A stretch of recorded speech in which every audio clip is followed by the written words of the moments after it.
of a British industry that's worth over £1.4 billion a year. This is the story of how Britain became one of the biggest producers of computer games in the world, all thanks to one incredible game. It was the first game where it tried to tell a story and it was a world that you got immersed in.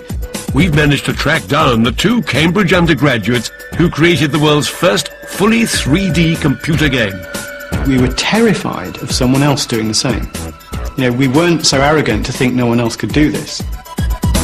Using primitive computers, they built what the professionals said was impossible. A 3D space game with 8 galaxies that people would play not just for hours, but for weeks.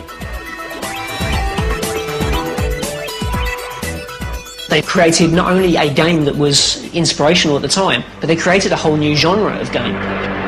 And the name of the game that changed the world? Elite.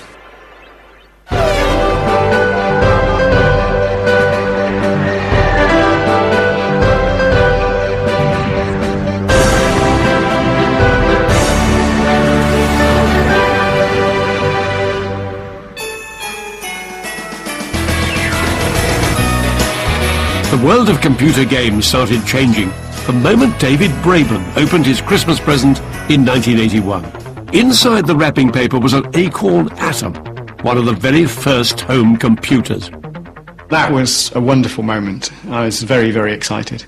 It was a fascinating device, and I think it really captured my imagination. I really loved the sort of things you could do with computers. On the other side of London was another computer-mad teenager, Ian Bell. He was working for his dad, but the best thing about the job was he got to play with the Office Micro. When I had access to a computer, I would learn how to use it and play around with it. In the lunch hour and after work, on waiting my father to go home, I used to program games, just doing it for fun. Until the 80s, computers had been enormous and expensive machines, serious pieces of hardware for large corporations, programmed to produce endless, boring printouts. But then they became cheap and were getting into our homes. They were nothing like the home computers we know today. To make them do anything, you'd have to program them yourself. When you first switch it on, all you get is a little greater than sign in the top of the screen. And then it's a case of leafing through this great huge manual to work out what to do next. There was no software. No software meant that in 1981, home computers needed to be programmed in a laborious language called BASIC. I ask you, all I get after 10 minutes of programming are the words, "Hello, Peter." Terrific! But let's face it, very, very basic. Despite the limitations of the BASIC programming language, to teenagers like David and Ian, the home computer opened the door to a whole new world. Kids could just get in there and program it to do exactly what they wanted it to do. They started writing games, which are the things that they wanted. They wanted to be entertained, and they could make these things do it. Back in 1981, computer games were as limited as the computers on which they were played. Simple two-dimensional affairs like Pong or Space Invaders. Space Invaders was quite an interesting game. It was compulsive. Pong and stuff I didn't think much of. I didn't really think much of most of the early games. There was an expectation that, for example, a game would take 10 minutes to play through. There was an expectation that it would have 3 lives. There was an expectation it would have a score. And all of these things had almost become written in stone, which is utterly ridiculous. Those early 2D games were produced by some of the biggest companies in the world, like EMI and Atari. But David had bigger ideas. He wanted to do something no one else had ever done. Something that the big companies thought was impossible. I was very, very excited by 3D graphics even before I had a computer, because I thought, oh, it can't be that hard, as an arrogant teenager might do. But the received wisdom at that time was that you couldn't do it on a home computer. The key problem in creating 3D was lack of memory. Just to give you an idea how things have changed, this mobile phone has 250,000 times the memory of David's new Atom. Very quickly, the computer memory was full with this data, and the 3D that I first tried doing was really, really slow. It had taken him months of programming to produce a simple, spinning spaceship. But David had created the impossible. 3 dimensions on a tiny home computer.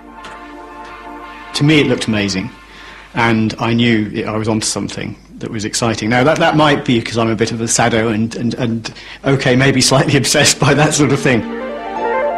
It triggered in me this sort of feeling of wonder that you can create a world. David might have created a 3-dimensional rocket, but it was only a demonstration, not a game. What ultimately became Elite started when he arrived at Jesus College, Cambridge, and met a young maths student, Ian Bell. My first impression of Ian when I met him at Cambridge was, I think a lot of people could probably guess. He's a really nice guy, but when you first look at him, he does look a bit odd. I describe myself as a fairly geeky, politically naive, intellectual, academic type. In some respects we were quite alike, and in other respects we were immensely different. Almost from their first meeting, Ian and David began collaborating on what would become one of the most groundbreaking computer games in history. This was a marriage made in heaven.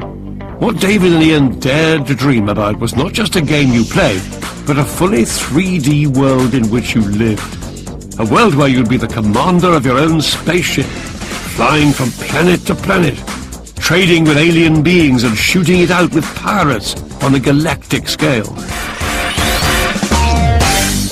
These were mad ideas, creating a fully 3D world and a game that you could play not just for hours but for days. It would have seemed impossible to most people back in the computer game age of 1982, but not to Ian and David. At the time, we just had films like Star Wars, where it paints a world in your mind, and I thought we could do that in a game. It was the 3D graphics, that was the first challenge. We needed to know that was viable before we could do anything else, because that was going to be the problem. If it didn't work, we wouldn't have a game. The spark that became Elite really caught fire when David gave Ian the program for his 3D spinning rocket. Ian not only got it to run faster, but managed to produce a whole screen full of rockets at the same time. There it suddenly was. They looked like solid objects and they were flying in an aesthetic way. It was a 3D scene on the computer, which I hadn't seen before. And it just looked good, and that's when I knew. That's when I said, the 3D works. That was when we knew the game was possible, assuming we could fit it into the memory.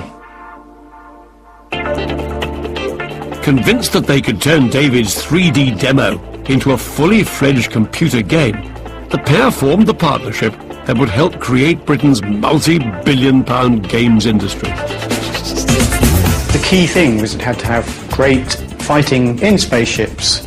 And the reason it's space is because space is easy to draw. There's not a lot. It says the clue is in the name. There's not a lot there. To start with, it was very short, sharp and list. 3D space in the sense of the environment you were moving around in, and some sort of trading which would involve multiple systems, so some way of going between planets. And that was basically all we had to start with. In 1982, David and Ian only had a tiny demonstration of their 3D dream. Now they had to achieve something even more incredible, to turn their 3D rotating rocket not just into a fully functioning universe, but into a game that people wanted to buy. And they had to do it before someone else beat them to it. When Space Invaders was as good as it got, 2 Cambridge undergraduates were attempting to revolutionize the computer game industry, creating the world's first fully 3D computer game. And in so doing, they kick-started an industry that now puts Britain in the top 4 in the world, with exports worth around £4 billion a year. We were possibly the first people to do what would now be called a big game, a game where the player has to put a lot of commitment into playing it, as well as us to writing it. It was a huge challenge. Working day and night, David and Ian were out to beat some of the biggest names in computers at their own game. Creating a computer game at that time was no mean feat. You couldn't just download an application off the net to do it. You did everything from scratch. So, writing a game was a real task. We didn't have tools to design the spaceships. We were designing them on graph paper and typing in the numbers. We had no error checking or anything. The code had to be right. And so if it didn't work, we would then have to pore over the code to figure out why it didn't work. And that does become quite an obsessive process. You had to be very motivated to do something. As ever, memory was their problem. Our heroes were now using the new BBC Micro, boasting a mouth-watering 18K of usable memory. This was a computer built by some of the best engineers in the business. Yet the first thing David and Ian did was make it work better, pushing the usable memory from 18K to 22K. Let's try and put this into some kind of perspective. This email here, 675 words, took 22 kilobytes of my computer's memory. Now what Ian and David were trying to do was to use that amount of computing power to create a universe in 3 dimensions. We'd worked out that we could only afford a few thousand bytes, that's a few thousand letters worth of space to store the whole world. To try and achieve their 3D dream, David and Ian started programming in a new computer language called assembly. Very hard to master, but using far less computer memory than BASIC. Programming in assembly language is a very different animal from programming in BASIC. You're programming down to the metal, which means you're telling the chips on the board exactly what you want them to do. Because of that, you can get a lot more programming into a smaller space. The program has no fat on it. But a tiny amount of memory was not their only worry. The world of computer games was changing fast, and there was always the possibility that one of the big companies might produce a 3D game first. Our main worry was that someone else would do it, because as soon as we found out that it was possible, it would then become possible that someone else was doing it too. We were terrified of someone else doing the same. We weren't so arrogant to think no one else could do this. So that's why we were very, very secretive. Every spare moment, not taken up by their degrees, was spent on developing their game. What had begun as a hobby would have to become a business if it were to justify the amount of time they were devoting to it. But would anyone be interested?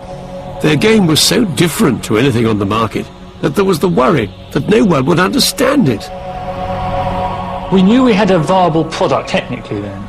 We didn't know for sure we had a saleable game, something that could be successfully marketed or that people would want to play. All we knew is that we create something we would want to play.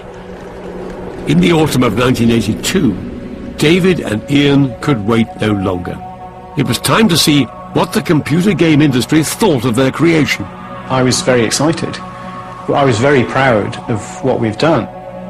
Demonstrating it to one of the biggest entertainment publishers in the world, the mighty Thorn EMI, was a do-or-die moment. And we showed it to them, and they said very, very interesting technical demonstration. But we don't think it's going to work as a game. Everything we liked about it, they didn't like. My first feeling was, oh no, what if they're right? Thorn EMI's big hit that year was River Rescue, a classic 2D game like this, which ticked all the boxes a game was meant to have in those days. They wanted what we used to call the 7 golden eggs scenario, where you had some sort of mission throughout the game which you had to find the 7 golden eggs scattered around the galaxies, and once you'd found them, you'd won. People want to play for 10 minutes. People want 3 lives. You know, they want to score. You're changing all this. And they gave us a rejection letter. They were looking at it from a marketing perspective based on games that were already out. They weren't seeing what was there. And that did frustrate me and annoy me. Especially in the computing industry, you find that people turn down things that you can easily mock now, but it would have been a big investment for somebody to back a couple of guys that were still at college. But the boys were determined not to give up. Down, but not out, their next port of call was a much smaller company, Acorn Soft. They were the software offshoot of Acorn, the makers of the BBC computer.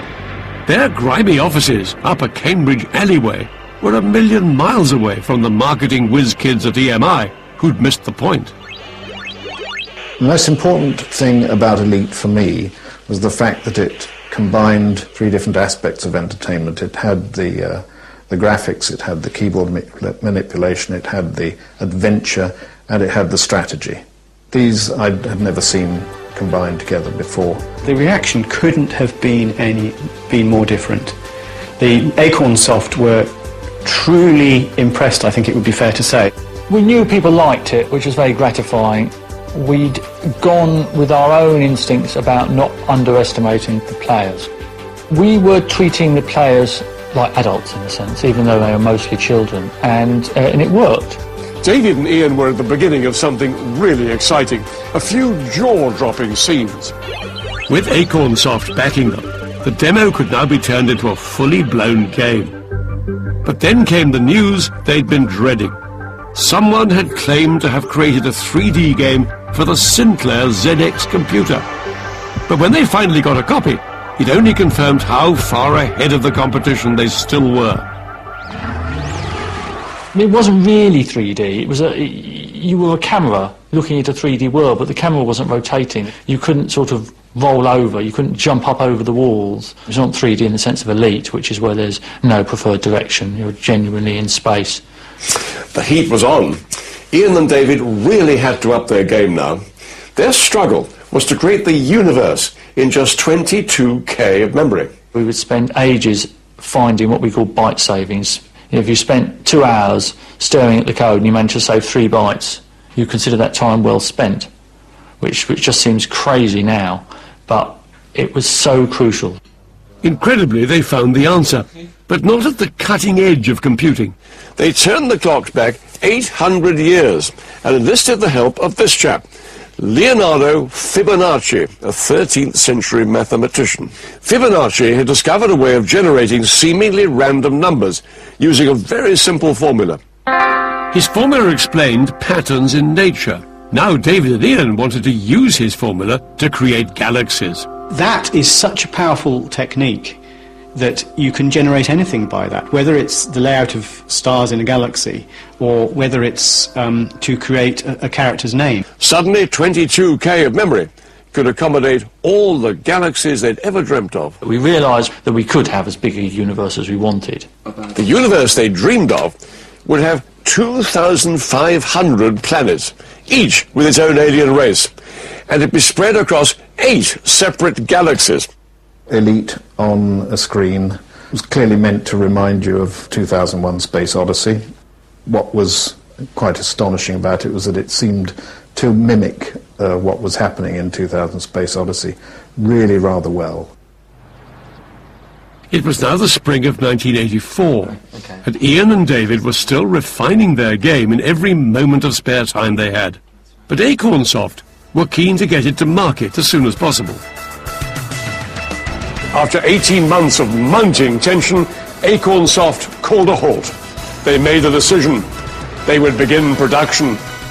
Elite now had all the ingredients needed to change the world of computer games forever. And Acorn Soft were determined that it would get the full Hollywood treatment. Selling at twice the price of rival games, it would even come with its own novel. I think Elite was much more than just about the 3D graphics. It was about the universe that you could fly around. It was about the novel that came with the book that set the whole scene and really put you in the game. It's probably one of the first times I think that a game has ever been packaged like that. Acorn were determined this was going to be big. They decided to do something that had never been done before, to give the game a major launch by hiring an entire theme park for a day.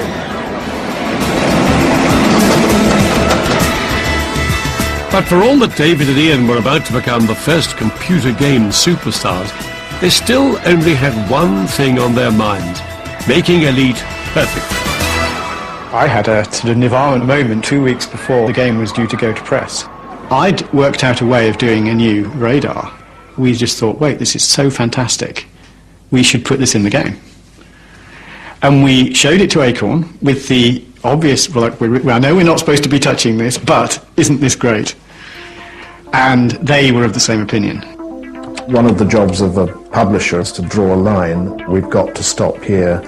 It would have been a terrible shame if we insisted on launching an application like Elite, which was unfinished, truly unfinished. What our heroes had done was to use the last few bytes of the computer's memory to redesign this old 2D control panel to a 3D radar system. This last-minute stroke of genius became one of the best-loved features of the game. Privately, I don't know how much they may have cursed us, but I think it was obvious to everybody at Acornsoft just how much better this system was. The printing presses finally began rolling in the summer of 1984, by which time David and Ian had invested 3 years of their lives creating a game that was nothing like anything on the market. But no one knew if the world was ready for an intergalactic trading game that could last for weeks. But luckily it seemed Elite was the game the gamers had been waiting for. The first time I saw Elite, I was amazed. These 3D spinning graphics on the screen just hadn't been seen before. And the ability to fly around a universe in your own little world blew me away. The fact that so many people were clearly so impressed with the game made me very excited indeed. I was suddenly plunged into a world that felt deeply alien, with people asking questions and microphones and all that sort of thing. I mean, I was stunned by it all. Almost overnight, Elite blew everything else out of the water. At that time, there were 150,000 BBC microcomputers in the UK, and Acornsoft sold 150,000 copies of the game, an incredible one for every machine in the country. We were the first, I believe, first non-US game to get to #1 on the Billboard charts. In fact, I think we were the first non-US game to get into the Billboard charts, never mind go to #1. It inspired so many other programmers to get out and start writing programs now they'd seen what was possible. It steered people into the field of computer graphics and the field of computer mathematics. I'm forever being said, oh yes, I came into the industry because of you, because of Elite. Elite was the product of 2 young students who dared to dream the impossible. Even better, by breaking the mold, they had created a game which helped catapult Britain to the forefront of a world industry. On the other side of London was another computer-mad teenager, Ian Bell. He was working for his dad, but the best thing about the job was he got to play with the Office Micro. When I had access to a computer, I would learn how to use it and play around with it. In the lunch hour and after work, on way to my father to go home, I used to program games, just doing it for fun. Until the 80s, computers had been enormous and expensive machines, serious pieces of hardware for large corporations, programmed to produce endless, boring printouts. But then they became cheap and were getting into our homes. They were nothing like the home computers we know today. To make them do anything, you'd have to program them yourself. When you first switch it on, all you get is a little grey dimensional affairs like Pong or Space Invaders. Space Invaders was quite an interesting game. It was compulsive. Pong and stuff I didn't think much of. I didn't really think much of most of the early games. There was an expectation that, for example, a game would take 10 minutes to play through. There was an expectation that it would have 3 lives. There was an expectation it would have a score. And all of these things had almost become written in stone, which is utterly ridiculous. Those early 2D games were produced by some of the biggest companies in the world, like EMI and Atari. But David had bigger ideas. He wanted to do something no one else had ever done. Something that the big companies thought was impossible. I was very, very excited by 3D graphics even before I had a computer, because I thought, oh, it can't be that hard. Of a British industry that's worth over £1.4 billion a year. This is the story of how Britain became one of the biggest producers of computer games in the world, all thanks to one incredible game. It was the first game where it tried to tell a story and it was a world that you got immersed in. We've managed to track down the 2 Cambridge undergraduates who created the world's first fully 3D computer game. We were terrified of someone else doing the same. You know, we weren't so arrogant to think no one else could do this. Using primitive computers, they built what the professionals said was impossible. A 3D space game with 8 galaxies that people would play not just for hours, but for weeks. They created not only a game that was greater than sign in the top of the screen. And then it's a case of leafing through this great huge manual to work out what to do next. There was no software. No software meant that in 1981, home computers needed to be programmed in a laborious language called BASIC. I ask you, all I get after 10 minutes of programming are the words, "Hello, Peter." Terrific! But let's face it, very, very basic. Despite the limitations of the BASIC programming language, to teenagers like David and Ian, the home computer opened the door to a whole new world.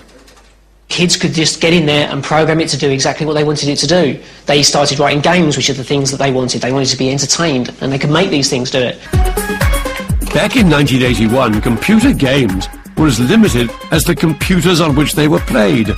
Simple operational at the time, but they created a whole new genre of game. And the name of the game that changed the world? Elite.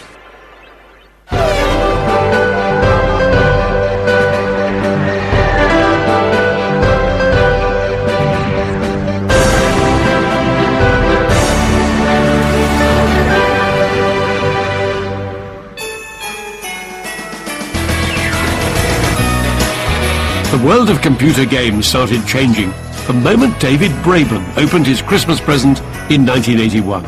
Inside the wrapping paper was an Acorn Atom, one of the very first home computers. That was a wonderful moment. I was very, very excited. It was a fascinating device, and I think it really captured my imagination. I really loved the sort of things you could do with computers.